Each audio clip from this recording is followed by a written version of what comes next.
Allen, Mendez, Parker, Toombs, and Welch present. So I call this meeting to order.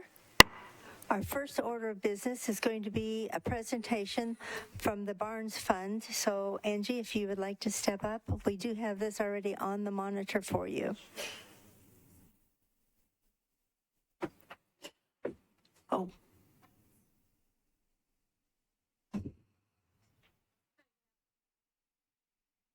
Excuse me just a minute, Angie. I skipped ahead a little bit. I forgot that we now have the announcement about the public comment period that we now have in front of all of our meetings.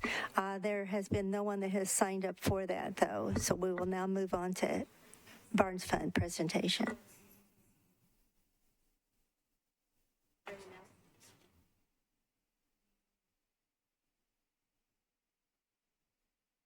I think you're on. Are you? No?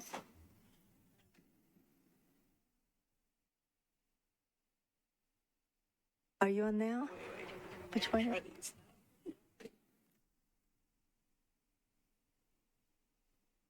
What about now? What about? Oh, yeah. Yay. Okay. Okay. Right. Good afternoon.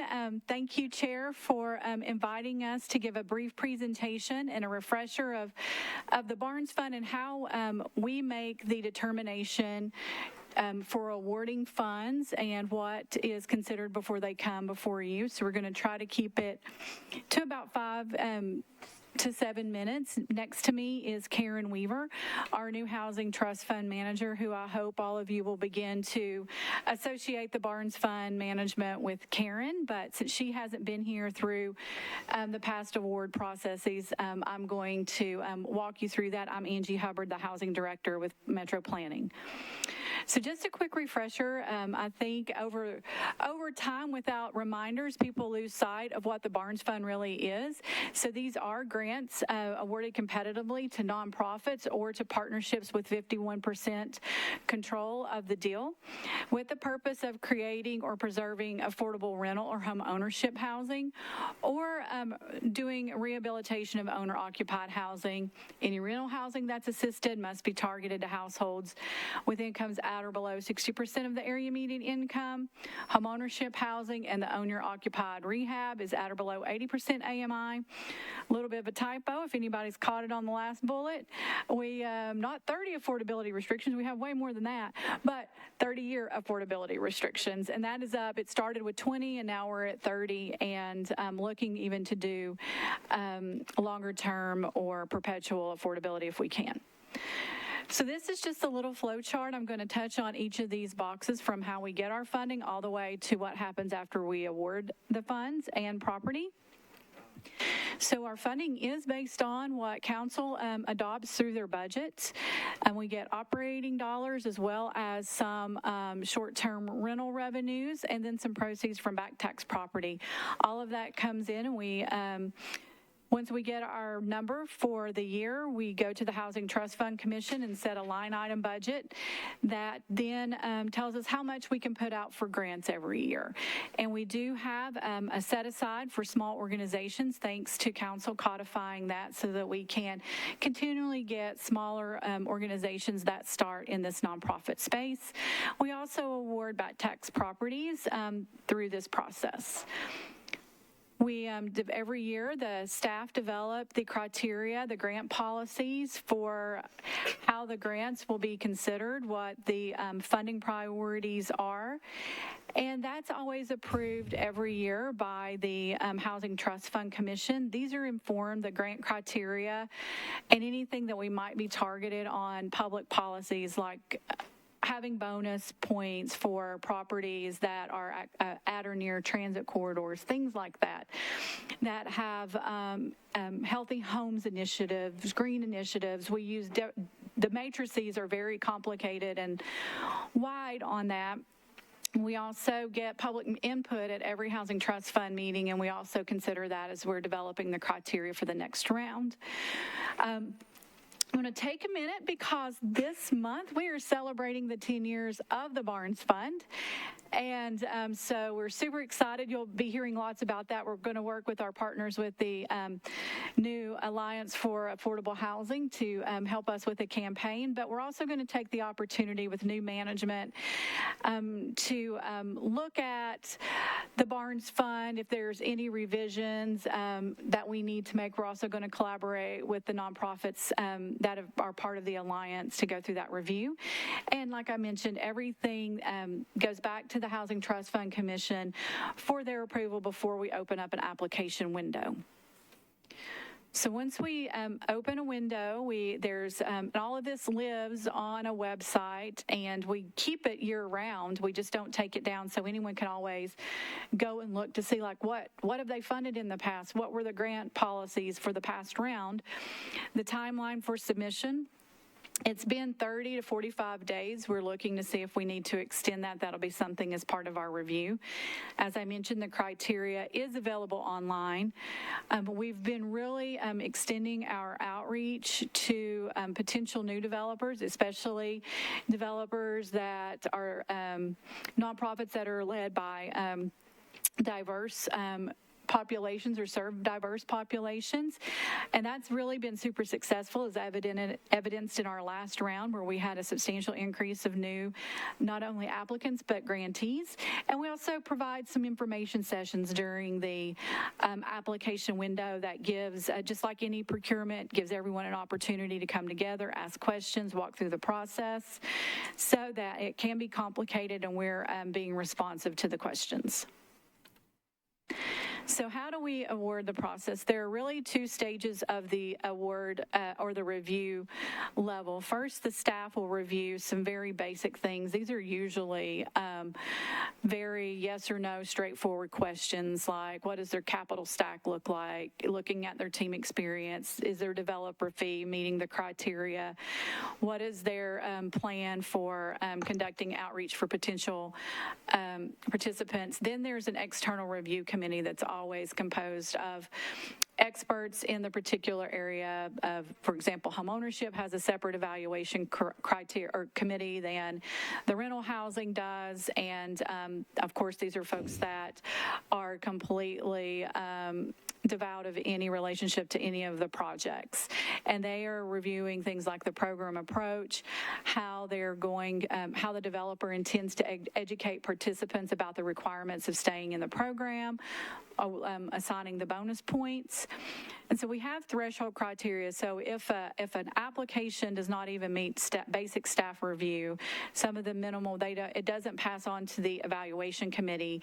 And then if the evaluation committee looks at it and doesn't, and the proposal doesn't even meet 70 points, then it doesn't even get considered for bonus points. So with these controls in place, that means that we're not moving projects through that are not at all feasible or viable to be funded. And what we would do in that scenario is have that funding carry forward to a subsequent round within that fiscal year.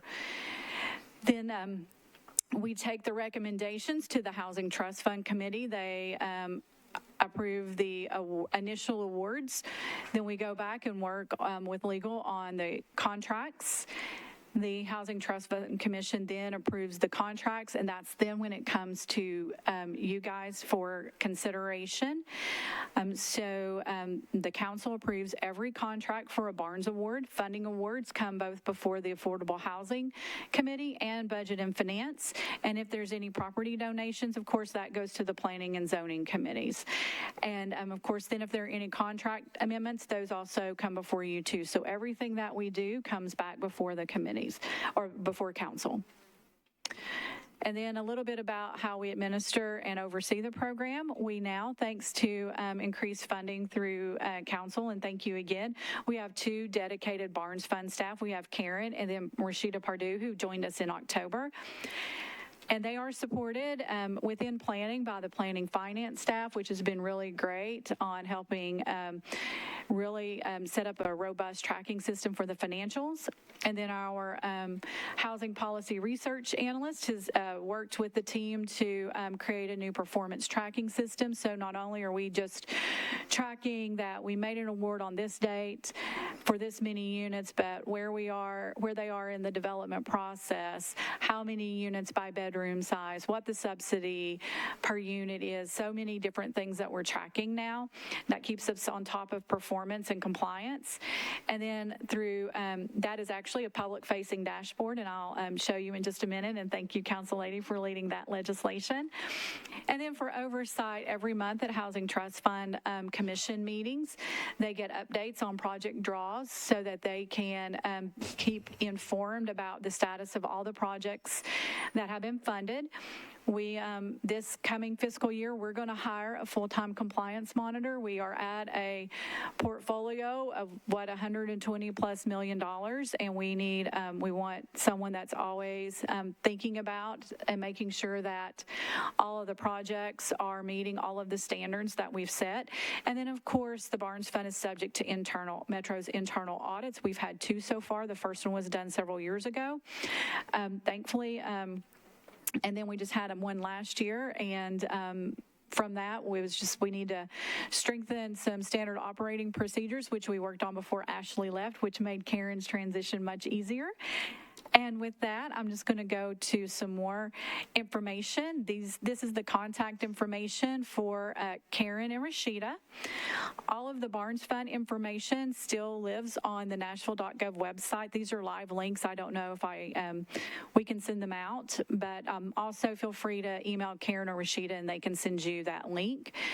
The performance of the Barnes Fund is available through annual reports, available through the Barnes Fund link, and then our housing dashboard is a live link that lives on the planning website, but you can also access it through what we have here. So we're very excited about that. And then for anybody that's interested, the Housing Trust Fund Commission meets this at 2 p.m. on the 4th Tuesday of the month, usually in the Sunny West Conference Center, but not this month because we've got some voting going on. So that meeting will be at the public library, and all that meeting information is on the various Metro meeting calendars, but specifically on the Housing Trust Fund Commission meeting page. And with that, I hope Chair, I kept it within a reasonable amount of time, and be glad to take any questions from you or members of the committee. Yeah, I do have a couple questions. When you mentioned there were 70 points that a project is, the criteria, can you tell us a little bit about that? So when they go, and I'll go back to this here. Yes. So there we have every type of project: rental, homeowner, rehab, and then if we have a special kind of project like we did this last year with some ARPA programs, they have, and it was way too complicated and big to put on the screen, but it's on our website, scoring matrices that have different criteria with points assigned based on how well the application meets the standard for that particular attribute, whether it's their project approach, whether we're seeing that they are meeting the goals of what the grant policy said. So the staff and the review committees assign points based on what they feel like the proposal. This is a typical procurement process. If, as they get through the regular part of the application before looking at any of the criteria for bonus, that application must meet 70 points. If it does not, that application actually does not move forward for consideration. Then they move forward to being considered for the bonus points. Typically, projects that we fund are always in upwards of 85 points. So we're funding projects that have met a great deal of the point thresholds. Okay, and I would assume that the weight on those points would vary year to year depending upon what your mission is for that year? Yes, that's correct. For example, we used to have a set-aside for projects that were in the urban zoning overlay, but instead of doing a set-aside of $3 million, we said, we really need to evaluate every project on its relationship and where it's located, especially at or near transit corridors. So, for example, you get the most points if you are on on a transit corridor, I think that's 3 points depending on which matrix it is. If you're within more miles or more or less proximity, your points for that particular item is less. You might get 1 point, or you might get 0 if you're not located at all near in the UZO. Okay, great. Thank you. Would you send this out to all the council, your presentation? I think it'd be helpful to have that. Absolutely, we'd be glad to. Thank you. I appreciate it so much. Thank you. Anyone from the group have questions? Yes. Thank you. I know that in the past, one of the timing issues with the Barnes Fund has just been the challenge of clearing titles. Can you speak to how y'all have maybe added staff to help deal with that specifically? I think we need that mic back on, Chair. Can we get the front mic turned back on? Yes, thank you. Thank you, Council Lady. In this budget, thank you, we do have funding to create a new position to facilitate the title clearing. Part of that includes creating a land bank, because there's some provisions within that allow for quieting title in bulk and to facilitate that. But even prior to that, we want to go ahead and get this initiative started, because we do have properties that have been awarded that it's been the nonprofits have borne the time and the cost of trying to clear that title, and it's been frankly holding up our opportunity to get more affordable housing on the ground quicker. So we took that. That's been a constant input at meetings and conversations we've had. So we're going to be addressing that this fiscal year. Are there any other questions? Well, I am excited that you are going to be having more oversight staff, because this is pretty difficult at times just to keep up with all the projects, especially when you're talking about a 30-year time frame. So I'm really glad that that staff is being added, because I think it's very critical, and for the public to have trust that we're going to continue utilizing the monies we put in the Barnes Fund to reach our goals. So thank you so much. Appreciate it. Thank you. I would like to recognize also, we have a representative from the organization that Angie mentioned, the Alliance for Affordable Nashville. Is it Mary Beth, I believe? Would you like to step up to the mic? I am really excited about this. As many of you know, I've been involved in affordable housing for over a decade myself, and one of the wonderful things is there are so many lovely people that have this as a mission, and organizations that have this as their focus, but they don't always share. And so I am absolutely delighted that the Affordable Alliance for Affordable Housing in Nashville is here. I'm going to turn your mic on just a second. Where is it? Is it on? It's on, right? There it goes.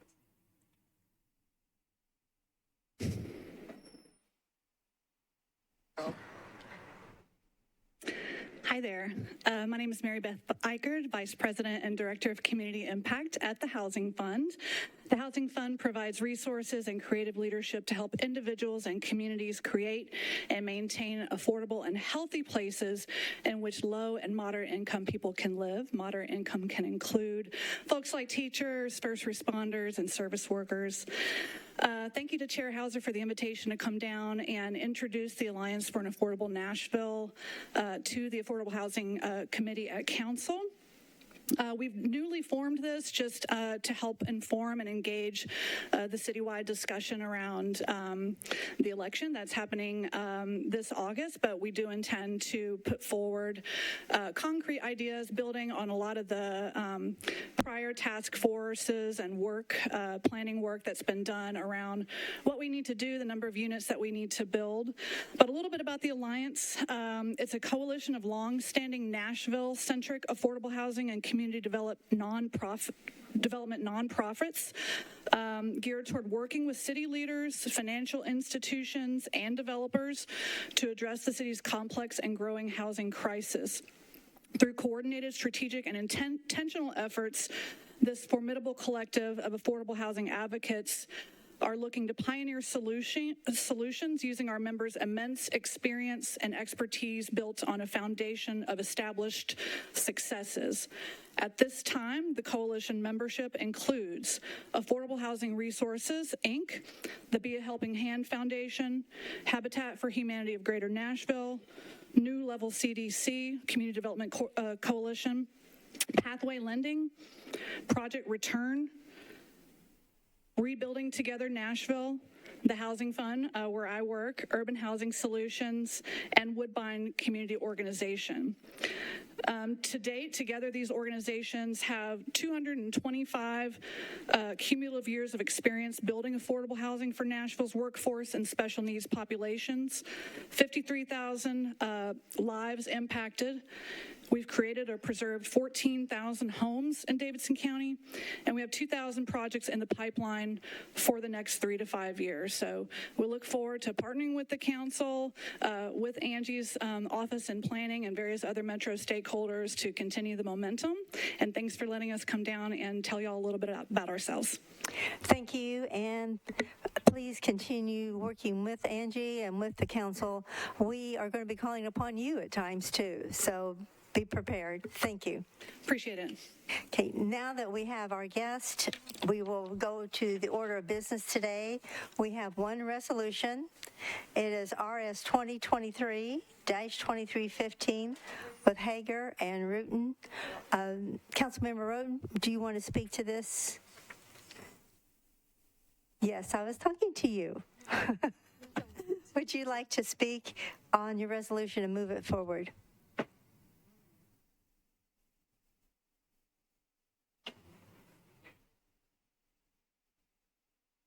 Yeah, You're on.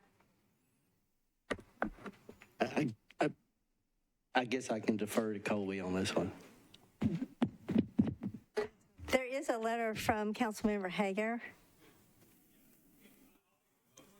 Okay. All right. Yes. All right. So we have a motion.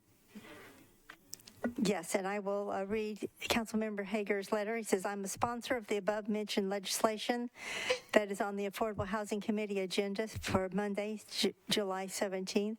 I'm unable to attend this meeting. I request the following actions to approve RS 2023-2315. Thank you for your consideration in this regard. So therefore, we'll consider it moved forward. You need to read the caption and vote Okay. on the agenda.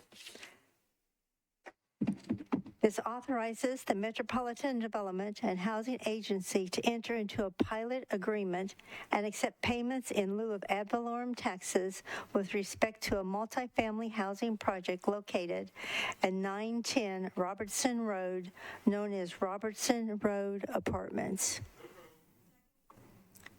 Is there any discussion or questions? Seeing none, all those in favor? Aye. Anyone against? Any abstentions?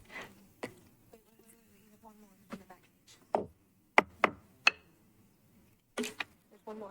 Turn the page. Okay, we have a second one, RS 2023-2316 with Roten and Allen. This authorizes a grant not to exceed $2 million from the Barnes Fund for Affordable Housing to the Living Development Concepts for the express purpose of constructing and rehabilitating affordable housing. Councilmember Allen or Roten, would you like to move this forward? Move approval. Okay. Is there any discussion or questions? Seeing none, all those in favor, aye. Any against? Nay? No? Okay, any abstentions? The motion passes. Thank you. That concludes our agenda for the Affordable Housing Committee. Thank you.